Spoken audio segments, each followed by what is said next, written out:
नमस्कार दोस्तों, psychology with प्रेरणा में आपका स्वागत है। दोस्तों, आज मैं आपके लिए जो टॉपिक लेके आई हूँ, अधिगम का टॉपिक लेकर आई हूँ। अधिगम में मैंने कई वीडियो में अधिगम के बनाए हैं। एक में अधिगम की परिभाषाएं मैंने डिस्कस की हैं, एक में मैंने आपको अधिगम के सिद्धांतों के बारे में बताया है कि अधिगम के सिद्धांत किसने दिए हैं, किस तरह से दिए हैं, और अधिगम को जितना इजी मैं कर सकती थी उतना इजी करके मैंने अधिगम आपको समझाया है। आज अधिगम के सिद्धांतों को डिटेल में मैं डिस्कस कर रही हूँ आपसे।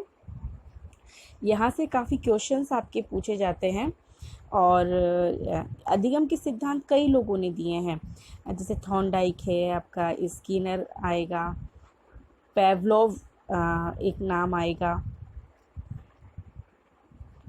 तो आप इन सब नामों से परिचित हैं। गेस्टाल्ट आपके आएगा। काफ़ी सारे राइटर्स हैं, काफ़ी सारे साइकोलॉजिस्ट हैं जिन्होंने अधिगम को लेकर अपने अपने विचार व्यक्त किए हैं, अधिगम को अपने तरह से परिभाषित किया है, या ये कहें तो एक्सपेरिमेंट्स कर करके बताया है कि अधिगम को किस तरह से एजुकेशन में हम यूज़ कर सकते हैं। तो सबसे पहले जो टॉपिक हम स्टार्ट कर रहे हैं वो है थॉर्नडाइक। तो थॉर्नडाइक की हम बात करें, थॉर्नडाइक का पूरा नाम जो है एडवर्ड एल थॉर्नडाइक है। और थॉर्नडाइक के बारे में एक और बात है कि थॉर्नडाइक को फादर ऑफ एजुकेशनल साइकोलॉजी कहा जाता है, फादर ऑफ एजुकेशनल साइकोलॉजी। तो जो थॉर्नडाइक है, इन्होंने शिक्षा मनोविज्ञान के क्षेत्र में काफ़ी काम किए हैं, शिक्षा मनोविज्ञान के जनक इन्हें कहा जाता है। और इनका जो सिद्धांत है अधिगम का, उसमें आपने पढ़ा भी है कि अधिगम के सिद्धांत ने बिल्ली पर प्रयोग किया है और बताया है कि किस तरह से बिल्ली जो है अनुक्रियाएं करती है, वही डिस्कस आज हम करेंगे। और साथ में अधिगम के कुछ नियम भी इन्होंने दिए हैं, जिन्हें प्राइमरी लॉज और सेकेंडरी लॉज भी कहा जाता है। तो सभी चीज़ों को हम डिस्कस करेंगे। सबसे पहले बात करते हैं थॉर्नडाइक के सिद्धांत के बारे में। देखो, थॉर्नडाइक ने जो सिद्धांत दिया है, उस सिद्धांत के पहले मैं आपको नाम बता देती हूँ। प्रयास और त्रुटि का सिद्धांत उसे कहते हैं, उद्दीपक अनुक्रिया का सिद्धांत कहते हैं, स्टिमुलस रिस्पॉन्स थ्योरी उसे कहा जाता है, SR थ्योरी कहा जाता है, संबंधवाद का सिद्धांत कहा जाता है, बंध का सिद्धांत कहा जाता है। ये तो हो गए 6 नाम इसके। अब ये 6 नाम कैसे कैसे आए, आपको रटने की ज़रूरत बिल्कुल भी नहीं है। मैं बताती हूँ आपको किस तरह से इन 6 नाम को हम याद करेंगे। देखिए, थॉर्नडाइक ने जो एक्सपेरिमेंट किया, पहले उसकी हम बात कर लेते हैं। उसने जो एक्सपेरिमेंट किया, उसने एक बिल्ली के ऊपर एक्सपेरिमेंट किया। एक पिंजरे में बिल्ली को रखा और बिल्ली के सामने एक फूड रखा, ठीक है, फूड जिसे कि उद्दीपक कहा है। अब शब्द आएंगे उद्दीपक और अनुक्रिया, ये क्या होते हैं, क्वेश्चन में भी डायरेक्ट पूछा जाता है अनुक्रिया क्या होती है, उद्दीपक क्या होता है। तो पहले उद्दीपक समझते हैं।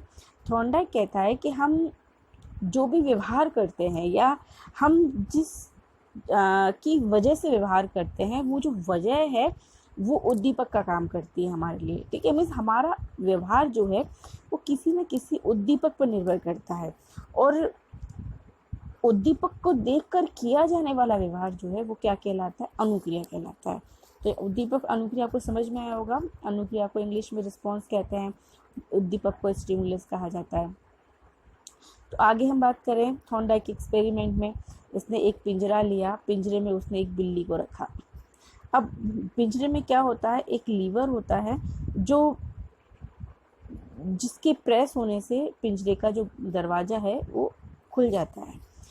बिल्ली, अब एक्सपेरिमेंट क्या था कि ये जो बिल्ली थी, ये बिल्ली भूखी थी। भूखी बिल्ली को उसने पिंजरे में डाला और सामने उसके लिए एक उद्दीपक रखा। उद्दीपक मतलब अब कोई भूखा इंसान उसके सामने फूड रख दिया जाएगा तो वो क्या करेगा, उसको रिस्पॉन्स देगा, मीन्स उसको पाने की कोशिश करेगा। यही चीज़ बिल्ली ने की।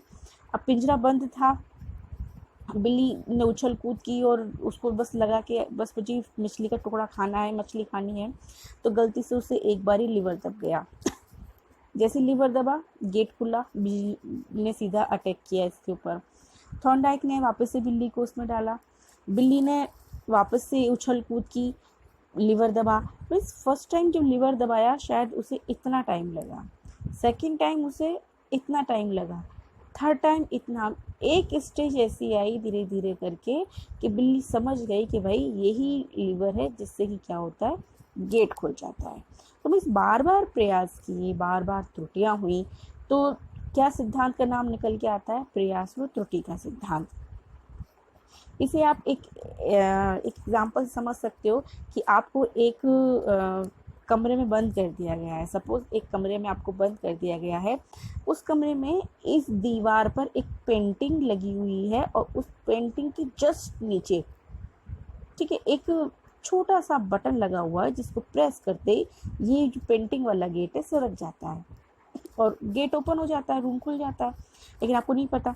अब आप एक कमरे में कैद हो, आप क्या करोगे, आप पूरे कमरे में ढूंढोगे कि कहाँ से एक ट्रिगर है या कहाँ से इसका खुलने का जो चोर रास्ता है वो कहाँ है। ये आप हो, आप पूरे कमरे में उछल कूद कर रहे हो, भाग रहे हो, दौड़ रहे हो, चीख रहे हो, चिल्ला रहे हो, आपको वो नहीं मिलता है। बट आपको ये पता है कि कहीं ना कहीं दीवार पे होगा, कुछ तो होगा। आप इधर उधर हाथ पैर मारते हो, गलती से सडनली गेट खुल जाता है। तो आपको लगा कि यार ये तो पक्का है कि किसी न किसी दीवार पर इस पर बटन है। आपको, आप जिससे बाहर निकले वापस आपको अंदर डाल दिया। अब आपके दिमाग में ये तो आ गया था कि कहीं दीवार पर कुछ बटन है जिससे कि खुल रहा था, ऐसा कुछ सीन आपके दिमाग में सेट हो जाता है। अब आप क्या करोगे, आप विदाउट टाइम वेस्ट किए आप सिर्फ दीवारों पर ही मारना शुरू करोगे। इस दीवार पर मारा, इस दीवार पर हाथ पैर चलाए, कहीं ना कहीं से खुलेगा। फिर सडनली धीरे धीरे लगता है आपको कि यार इधर इधर से कहीं से खुला। आप इधर से प्रेस करते करते इधर चले, मीन्स यहाँ कहीं से खुला है। तो आप क्या करोगे, इन दो दीवारों पर टाइम वेस्ट नहीं करोगे, आप इन दो दीवारों पर चलोगे। धीरे धीरे आपको लग जाएगा कि हाँ इसी दीवार पर है कुछ ना कुछ। फिर एक स्टेज ऐसी आएगी, आप समझ जाओगे कि एक पेंटिंग के नीचे एक बटन है जिससे कि खुल रहा है। मीन्स आप कई बार आपने प्रयास किए, फर्स्ट टाइम आपको 1 घंटा लगा, दूसरी बार भी शायद 1 घंटा लगा, धीरे धीरे धीरे धीरे ये टाइम क्या होता गया, कम होता गया। और एक स्टेज ऐसी है आपको पता लगेगा भाई यही एक बटन है जहाँ से गेट खुलता है। यही बिल्ली के साथ हुआ। मीन्स बार बार प्रयास किए, बार बार त्रुटियां हुई, इसीलिए इस सिद्धांत का जो एक नाम मिलता है वो क्या मिलता है, प्रयास व त्रुटि का सिद्धांत। अब देखिए, अब मैंने आपको बताया था कि उसने उद्दीपक रखा और अनुक्रिया हुई, तो इसीलिए क्या कहते हैं इसे, उद्दीपक और अनुक्रिया का सिद्धांत। उद्दीपक पहले क्यों आया, क्योंकि उद्दीपक को देखकर अनुक्रिया हो रही है, इसीलिए उद्दीपक पहले आया। इसमें उद्दीपक बताया हुआ है, दिख रहा है उद्दीपक, ठीक है। उद्दीपक को इंग्लिश में स्टिमुलस कहते हैं और अनुक्रिया को रिस्पॉन्स कहते हैं, इसीलिए इसका एक और नाम क्या निकल के आता है, स्टिमुलस रिस्पॉन्स थ्योरी, ठीक है। स्टिमुलस को शॉर्ट में एस बोल दिया जाता है, रिस्पॉन्स को आर बोल दिया जाता है, इसीलिए एक जो अदर नेम इसका निकल के आता है वो क्या आता है आपका, एस आर थ्योरी। फिर इसने एक संबंध बताया है किस किस के बीच में,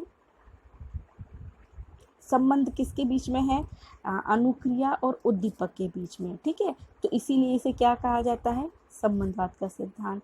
ये एक बंध बताता है, बंध, बॉन्ड, बॉन्ड भी किसके बीच में, वही अनुक्रिया और उद्दीपक के बीच में, इसीलिए इसे क्या कहा जाता है, बंध का सिद्धांत, मीन्स बॉन्ड थ्योरी।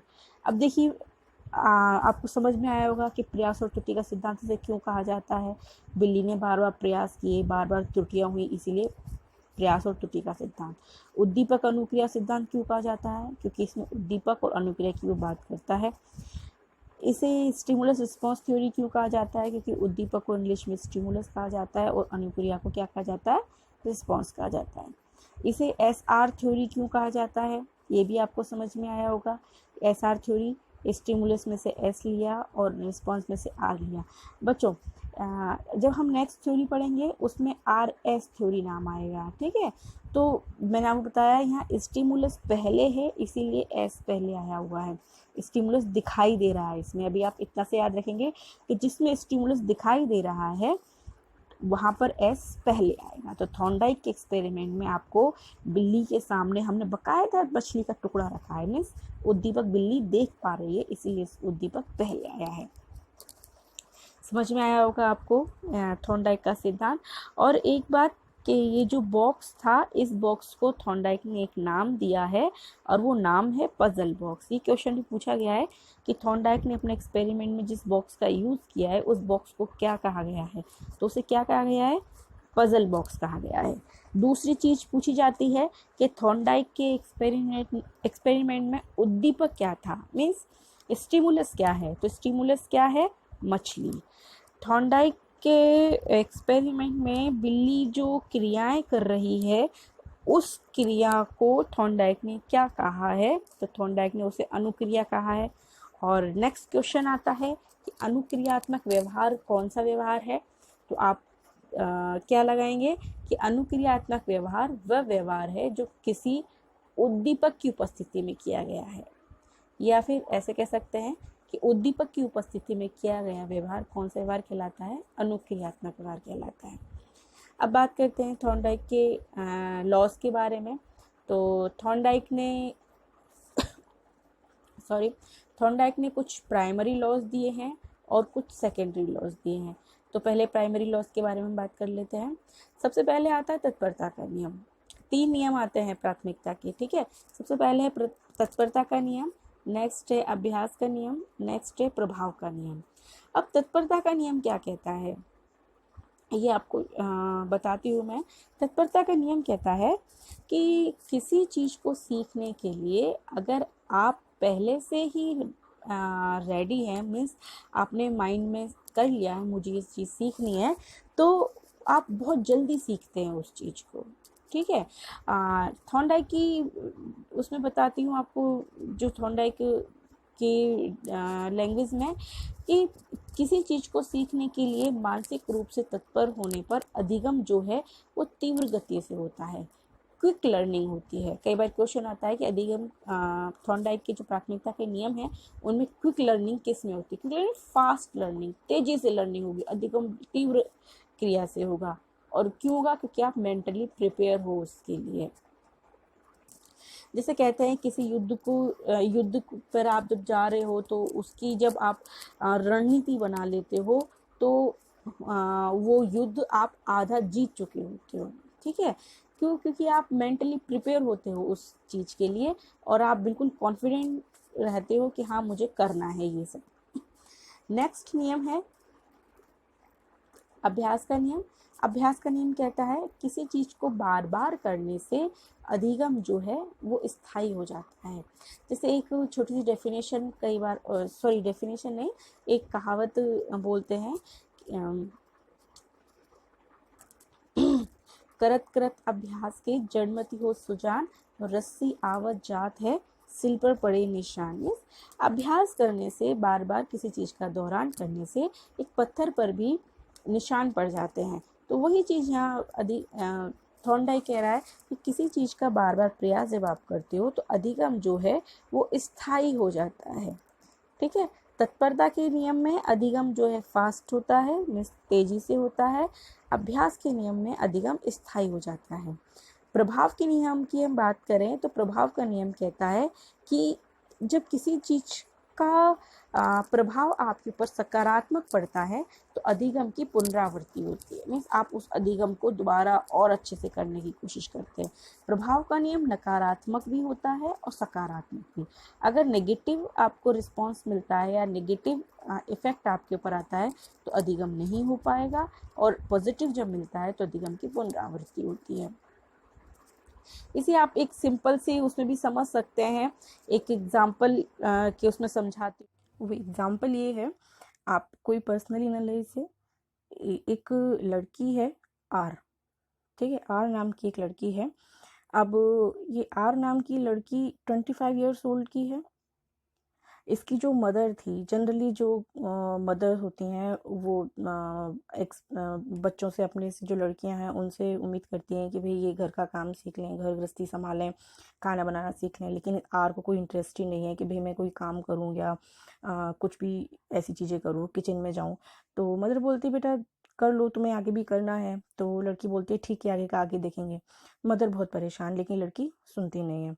अब सडनली होता क्या है कि इस आर की जो है शादी फिक्स हो जाती है, ठीक है। जनवरी में इसकी शादी फिक्स होती है, एंगेजमेंट हो जाती है, और अप्रैल में शादी की डेट फाइनल हो जाती है। तो अब कितने मंथ का गैप आया? कितने मंथ का गैप आया? जनवरी, फरवरी, मार्च, अप्रैल, 4 मंथ का गैप आया। तो ये 25 साल से जब से इसने होश संभाला, लाइक मान लो इसने 15 साल की लड़की थी, तब से मदर पीछे पड़ रही है, 15 साल से लेके 25 साल तक, 10 साल से माँ कह रही है बेटा कुछ काम सीख लो, खाना बनाना सीख लो, लड़की नहीं सीखती है। लेकिन जैसे ही जनवरी में शादी फिक्स होती है तो लड़की जैसे इन लॉ से बात करना स्टार्ट करती है और उसे लगता है कि इनको भाई खाने में बहुत इंटरेस्ट है और मुझे तो कुछ नहीं आता। तो वो जो लर्निंग 10 सालों में नहीं हो पाई, वो लर्निंग 4 महीनों में हो जाती है। लड़की बहुत अच्छे से सारी चीज़ें सीखती है। क्यों? तत्परता का नियम। क्योंकि यहाँ पर इन 4 महीनों में क्या है, वो लड़की मानसिक रूप से तत्पर थी कि मुझे सीखना है। तो यही तत्परता का नियम कहता है कि किसी काम को करने के लिए अगर आप मेंटली प्रिपेयर होते हो तो अधिगम जो है तीव्र गति से होता है। जहाँ पहले 10 सालों में नहीं हो पाया, वो अधिगम 4 महीने में हो गया। इसलिए एग्जाम की तैयारी के लिए कहा जाता है पहले मेंटली प्रिपेयर हो जाओ, क्योंकि मेंटली प्रिपेयर आप रहोगे तो जो लर्निंग है वो फास्ट होगी, और अधिगम फास्ट होगा तो आपको रिजल्ट्स भी अच्छे मिलेंगे। तो ये आर का एग्जाम्पल है। इसी आर को सभी के साथ लेकर हम चलते हैं। तो जो नेक्स्ट नियम है उस नियम को भी हम देख लेते हैं। अब देखिए, ये जो लड़की है आर, ये गई इन लॉज के यहाँ पर, शादी तो हुई गई इसकी, तत्परता का नियम भी हमारा हो गया। अब ये इन लॉज हाउस में गई तो जब ये नई नई गई तो जनरली देखा होगा घरों में जब नई बहू आती है तो उसे चूल्हे की पूजा कराई जाती है, कुछ मीठा वो बनाती है। जब धीरे धीरे काम करना स्टार्ट करती है तो उससे एक्सपेक्ट किया जाता है कि कुछ अच्छी अच्छी चीज़ें बना के खिलाए। और जो नई दुल्हन होती है वो भी एक्साइटेड होती है कि हम मैं भी कुछ ना कुछ अच्छे से बनाऊं, क्योंकि तत्परता के नियम में वो सीख के आई हुई होती है। तो अब वो जो चीज़ें उसने सीखी है ना, जो क्विक लर्निंग हुई थी, उनको ही अप्लाई करती है। अब देखो आगे होता क्या है, वो नई नई चीज़ें सीख के आई, ठीक है। अब वो क्या करती है, आके उन सब चीज़ों को बनाती है। बना के उसने साहब डाइनिंग टेबल पर खाना परोस दिया, लोग बैठ के खाने लगे। अब खाना खाने के बाद में हस्बैंड ने बोला वाह क्या बनाया है, मज़ा आ गया। सासू जी ने बोला बहुत अच्छा बेटा। ये सब ने तारीफ़ की। जब इन सब लोगों ने तारीफ़ की इस आर की, तो आर को पॉजिटिव रिस्पॉन्स मिला या नेगेटिव मिला? बिल्कुल पॉजिटिव मिला। अब पॉजिटिव रिस्पॉन्स मिला तो मीन्स अभी नेक्स्ट क्या करेगी, और कुछ अच्छा नया ट्राई करेगी, क्योंकि सब लोगों को पसंद आया। और नई नई वीडियोस देखेगी कुकिंग के, या कुछ नई चीज़ें और बनाएगी। अभी अपना और बेस्ट देने की कोशिश करेगी। क्यों? कि इसको पॉजिटिव रिस्पॉन्स मिला। और वो चाहे खाना अच्छा बना हो चाहे बुरा बना हो, तो वो लोग ही जाने। चाहे उन्होंने उसका मन रखने के लिए तारीफ़ की, लेकिन उसको पॉजिटिव रिस्पॉन्स मिला, वो काम दोबारा करने की कोशिश करेगी और नया सीखने की कोशिश करेगी। नेक्स्ट टाइम उसने ऑनलाइन नया कुकिंग शो देखा, कुछ और नई चीज़ सीखी, उसने वो बना के सर्व करी, सबको बहुत पसंद आई। अब वो और कुछ नया ट्राई करेगी। मीन्स लोग उसको पॉजिटिव रिस्पॉन्स दे रहे हैं तो और अच्छे से करेगी। मीन्स प्रभाव का नियम, अधिगम की पुनरावृत्ति होती है। अधिगम देखो पुनरावृत्ति हो रही है, अधिगम सी हो रहा है उसको बार बार, ठीक है। और अगर यही नेगेटिव रिस्पॉन्स मिलता है, ये लोग नेगेटिव रिव्यूज उसको देते, तो अधिगम होता ही नहीं, अधिगम कर ही नहीं पाती, वो रुक जाती, स्टॉप हो जाती। इसलिए कई बार कहता है ना कि बच्चों को पॉजिटिव रिस्पॉन्स दो आप। बच्चे जब भी कोई क्वेश्चन अगर गलत भी बोल रहे हैं तो भी आप पॉजिटिव रिस्पॉन्स दो, ताकि बच्चा मोटिवेट हो और नेक्स्ट टाइम जो है और थोड़ा सा याद करके आए, हेजिटेशन ना हो, उसे शर्म ना हो, वो डरे नहीं है आपसे। तो रिस्पॉन्स हमें पॉजिटिव देना चाहिए। तो प्रभाव का नियम। अब नेक्स्ट जो होता है अभ्यास का नियम। अभ्यास का नियम कहता है वो बार बार किसी काम को कर रही है। मीन्स अब वो रसोई में जब जाती थी, तो जब नई नई आई हुई थी तो उसे हर चीज़ के लिए पूछना पड़ता था। लाइक चाय का डिब्बा किधर है, शक्कर का डिब्बा किधर है। सब लेडीज़ के साथ में अधिकतर यही चीज़ें होती हैं। हम नई जगह कहीं जाते हैं तो हमें शुरू में बहुत दिक्कतें आती हैं। फिर जब धीरे धीरे एक टाइम निकलता जाता है तो देखा होगा आपने, अपनी मम्मीज़ को देखा होगा, अपने घर में जो बड़े हैं उनको देखा होगा कि वो बैठे कहीं और होते हैं और तुरंत बताते हैं अरे फलाने डिब्बे के नीचे फलानी चीज़ रखी हुई है। क्यों? क्योंकि ना अभ्यास हो चुका है, लर्निंग अधिगम उनका स्थायी हो चुका है। ऐसे ही उस नई ब्राइडल के साथ में होता है, टाइम निकलता जाता है और चीज़ें उसको प्रैक्टिस में आती जाती हैं। कहते हैं प्रैक्टिस मेक्स मैन परफेक्ट। तो ऐसे प्रैक्टिस में चीज़ें आती जाती हैं और वो अपने आप उन चीज़ों को समझ जाती है कौन चीज़ कहाँ पर है, और अब किसी से पूछने की ज़रूरत नहीं पड़ती। और प्रैक्टिस जो है, लॉ ऑफ प्रैक्टिस, ये मैथ्स में बहुत काम आता है। जितना अभ्यास करोगे उस चीज़ उतनी स्थायी होती जाती है। तो आपको समझ में आया कि अगर क्वेश्चन आए कि थॉर्नडाइक के कितने प्राथमिकता के नियम हैं, तो 3 हैं। कौन कौन से? तत्परता का नियम, अभ्यास का नियम, प्रभाव का नियम। आपसे कोई एग्जाम्पल देखिए पूछे तो भी आप बता सकते हो। अगर आपसे पूछे कि किस नियम के अनुसार अधिगम जो है तीव्र गति से होता है, तो आपके पास आंसर होगा तत्परता का नियम। मैंने बहुत अच्छे से एक्सप्लेन आपको किया है। अगर पूछे कि किस नियम के अनुसार या किस नियम से अधिगम जो स्थायी होता है, तो अभ्यास का नियम। क्वेश्चन अगर आता है कि अधिगम की पुनरावृत्ति किस नियम से होती है, तो प्रभाव का नियम। आपको कैसे भी क्वेश्चन पूछे आंसर आपको आना चाहिए, ठीक है। अब साइकोलॉजी सॉरी थॉर्नडाइक के बारे में बात करें। थॉर्नडाइक ने जो बुक लिखी है एजुकेशन साइकोलॉजी, ये बुक भी कई बार पूछ ली जाती है, और थॉर्नडाइक को शिक्षा मनोविज्ञान के जनक कहते हैं, ये मैंने आपको पहले बता ही दिया है। अब जो हम नेक्स्ट टॉपिक थॉर्नडाइक का डिस्कस करेंगे वो है थॉर्नडाइक के जो सेकेंडरी लॉज हैं, ठीक है। सेकेंडरी लॉज में सबसे पहले जो बात हम करते हैं, ये लॉज कितने हैं, ये 5 लॉज हैं। इन्हें गौण नियम भी कहा जाता है और द्वितीयक नियम भी आप इन्हें कह सकते हैं। तो प्राथमिकता के नियम कितने थे, 3, तत्परता का, अभ्यास का और प्रभाव का। अब बात करते हैं गौण नियम की, द्वितीयक नियम की, सेकेंडरी लॉज की, जो कि कितने 5 हैं। अब इनको सिर्फ समझेंगे हम, समझने से हमें समझ में आएगा कि ये चीज़ें हैं क्या। सबसे पहले बात करता है मनोवृत्ति का नियम। ये कहता है कि बच्चों को उसके जो मेंटल एज है उसके हिसाब से आप पढ़ाओ। जैसे 3rd क्लास का बच्चा है तो उसकी जो मेंटल एज के अकॉर्डिंग आप उसको मटेरियल दो। क्या आप 3rd क्लास के बच्चे को 4th या 5th का मटेरियल दे सकते हो? बिल्कुल नहीं, ओवरडोज उसके लिए हो जाता है। आप जब सीढ़ियाँ भी चढ़ते हो तो आप स्टेप बाय स्टेप चढ़ते हो, आप डायरेक्ट जंप नहीं करते हो। जंप करोगे तो आपको लगने का, चोट लगने का खतरा रहता है, ठीक है। और यही थॉर्नडाइक कहता है। थॉर्नडाइक कहता है कि बच्चे को उसके मेंटल सेट के अकॉर्डिंग दो, उसको ईजी टू हार्ड लेके चलो। सबसे पहले उसको वो मटेरियल दो जो उसकी जो मेंटल जो उसकी कैपेसिटी है ना उसके अकॉर्डिंग चले, ठीक है। मीन्स बच्चे को उसकी एज के अकॉर्डिंग आप लेके चलो। बहुप्रतिक्रिया का नियम, बहुप्रतिक्रिया नियम कहता है कि हमें बच्चे को लर्निंग करानी है तो उसके लिए एक टीचर को मल्टीपल रिस्पॉन्सेस करने चाहिए, ठीक है। आपके इतने सारे टीचिंग मेथड्स होते हैं, वो टीचिंग मेथड्स जो कई बार जैसे आपने सोचा हुआ कि हमें पढ़ाना ही है तो इतने सारे टीचिंग मेथड्स की क्या जरूरत है, कोई हम अप्लाई कर सकते हैं, एक भी अप्लाई करके हम पढ़ा सकते हैं।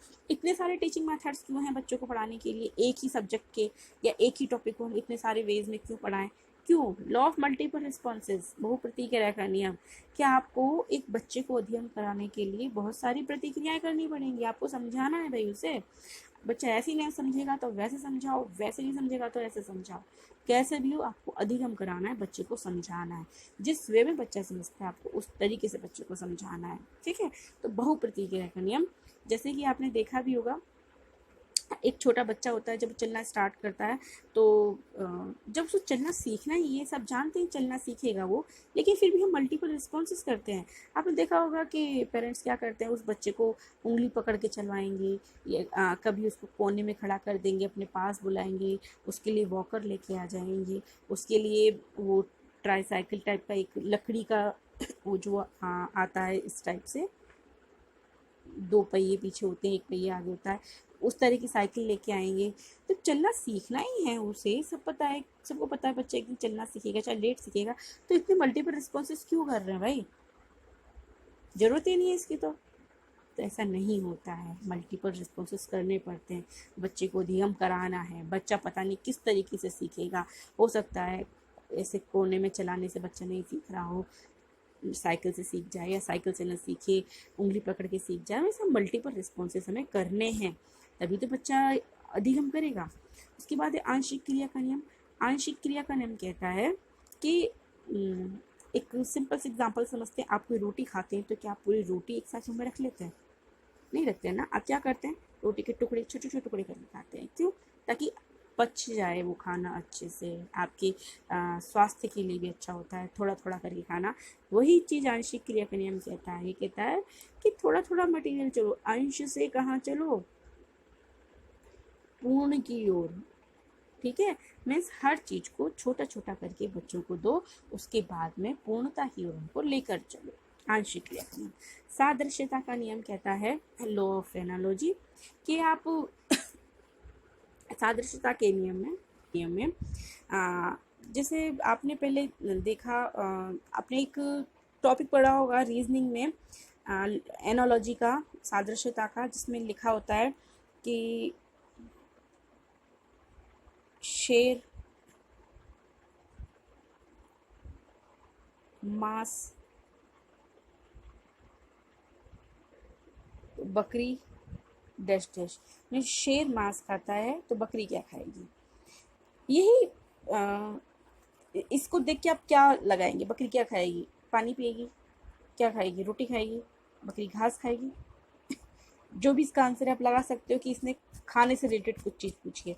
तो यही जो है सादृश्यता का नियम कहता है कि give new information on the basis of old information. आपको बच्चे को नई इन्फॉर्मेशन देनी है, लेकिन क्या? पूर्व ज्ञान को आधार बनाकर। हम जैसे प्रस्तावना के प्रश्न पूछते हैं बच्चों से, में पूर्व ज्ञान बच्चे के पहले उसके माइंड को टटोलते हैं कि इसमें पूर्व ज्ञान कितना है। जितना पूर्व ज्ञान है उसको बेस बना के हम नया ज्ञान उसको प्रोवाइड कराते हैं। तो सादृश्यता का नियम यही कहता है कि बच्चे को नई इन्फॉर्मेशन दो, लेकिन उसके पूर्व ज्ञान को आधार बना के दो। ठीक है, सादृश्यता का नियम। सहचर्य परिवर्तन का नियम कहता है जैसे सहचर्य परिवर्तन में एसोसिएशन को ट्रांसफर करना है। दो लोगों के बीच कुछ एसोसिएशन हुआ है, तो वो एसोसिएशन कहीं और थर्ड पर्सन पर ट्रांसफर करना है। इसका मतलब क्या होता है? सिंपल सी लैंग्वेज में समझते हैं। सहचर्य परिवर्तन में सहचर्य परिवर्तन का मतलब होता है कि बच्चे को ऐसी इन्फॉर्मेशन दी जाए कि बच्चा उस इन्फॉर्मेशन का मीन्स उस ज्ञान का उपयोग जो है अपने दैनिक जीवन में कर सके। जैसे मैंने आपको पहले बताया था कि अधिगम क्या है और क्या चीज़ है। अधिगम की परिभाषाओं का मेरा एक वीडियो है, आप उसको देखिएगा। आपने बच्चे को बता दिया कि जैसे एप्पल का ही एग्जांपल ले लेते हैं। सॉरी, ड्राइंग मेरी ख़राब है, बट समझ लेना ये एप्पल है। मैंने उस वीडियो में एग्जांपल दिया है कि बच्चा इसको सेफ बोलता है, लेकिन आपने उसे बताया इंग्लिश में कि इसे APPLE एप्पल बोलते हैं। तो सहचर्य परिवर्तन का नियम क्या कहता है कि अगर वो बच्चा उस सेव को सेव बोलता है, मीन्स अधिगम हुआ या नहीं हुआ, अधिगम अगर हुआ है तो उसके व्यवहार में परिवर्तन होगा, वो रूटीन लाइफ में यूज़ करेगा। ठीक है, और दूसरों को भी बताएगा अरे ये सेव नहीं, इसे एप्पल बोलते हैं। तो एक जगह से सीखा हुआ ज्ञान किसी दूसरे या थर्ड पर्सन पर ट्रांसफ़र करना ही सहचर्य परिवर्तन का नियम कहलाता है। आपने एक जगह से पढ़ाई सीखी, पढ़ लिए आप, पढ़ने के बाद में उस इन्फॉर्मेशन को, उस पढ़े हुए मटेरियल को आप जो है किसी थर्ड पर्सन को समझा रहे हो। मीन्स आपने यहाँ से कोई इन्फॉर्मेशन ली, आप किसी थर्ड पर्सन को उसको समझा रहे हो, मीन्स सहचर्य परिवर्तन हो रहा है। इस ज्ञान का ट्रांसफ़र आप कर रहे हो, डेटा जो है इधर से उधर ट्रांसफ़र हो रहा है। बच्चा स्कूल में कुछ चीज़ सीख के आता है, घर पर वो घर वालों को बताता है या सिखाता है। उसको ये लगता है कि घर वालों को नहीं आता तो सिखाता है घर वालों को। तो सहचर्य परिवर्तन का नियम। तो ये था आपका थॉर्नडाइक और थॉर्नडाइक का सिद्धांत, थॉर्नडाइक की प्राइमरी लॉज, थॉर्नडाइक की सेकेंडरी लॉज और थॉर्नडाइक का जो थ्योरी है, जो एक्सपेरिमेंट है, वो चीज़ें। आई होप आप लोगों को पसंद आया होगा और प्लीज़ मेरे चैनल को लाइक एंड सब्सक्राइब जरूर कीजिए। नेक्स्ट टॉपिक में अधिगम के जो बाकी के सिद्धांत हैं एक एक करके हम ले रहे हैं उनको। नेक्स्ट टॉपिक में भी हम, नेक्स्ट वीडियो में भी हम एक नया टॉपिक लेंगे। तब तक के लिए नमस्कार, स्वस्थ रहें और मस्त रहें।